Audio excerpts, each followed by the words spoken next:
What would you do if you were completely broken and everyone had already judged you? That was Deborah's reality, the pastor's daughter. Until one night, sitting alone, someone appeared and said, "You are not too far gone." Alone on a cold bench, despairing, Deborah suddenly noticed an old woman sitting beside her. The woman began humming Amazing Grace and then called her by name, saying, "You are not too far gone." This unexpected encounter left Deborah with a feeling of peace. The next morning, the church was tight with tension. An elder announced serious allegations against the pastor's family, calling for repentance and judgment. Sister Margaret declared that even the pastor's house must be corrected, making Deborah's family a case in the eyes of the congregation. That evening, Deborah's mother sat in church, trembling. Pastor Adebayo preached with a strained voice, carrying an internal burden. The silence in their home was about to break, leading to inevitable confrontation. That night, Deborah finally confessed her mistakes. After the emotional silence, her father embraced her, crying. He assured her of his unwavering support, saying, "God's mercy is greater than man's judgment. I will stand with you, even if it costs me this pulpit."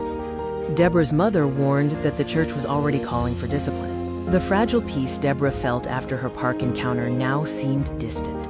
She realized the encounter didn't end the storm, but merely showed her she was standing in the middle of it.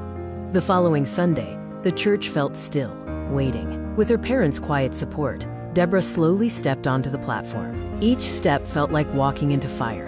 Silence swallowed the room as she reached the microphone. Deborah confessed, "I have sinned. I lived a double life.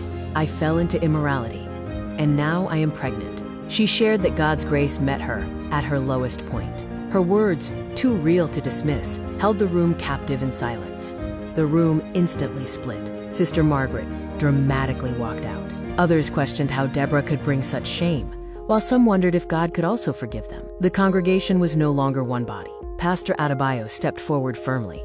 He affirmed Deborah's repentance, stating, "The same God who forgave David still forgives today, and we will not cast her out. We will restore her." He knew his declaration carried consequences. After the service, the church remained divided. Some youth embraced Deborah, but older members watched and judged. A deacon whispered that the pastor was too lenient. Deborah realized forgiveness from God was one battle, but living under human judgment was another. Sometimes being forgiven doesn't end the battle. It only changes where the fight begins.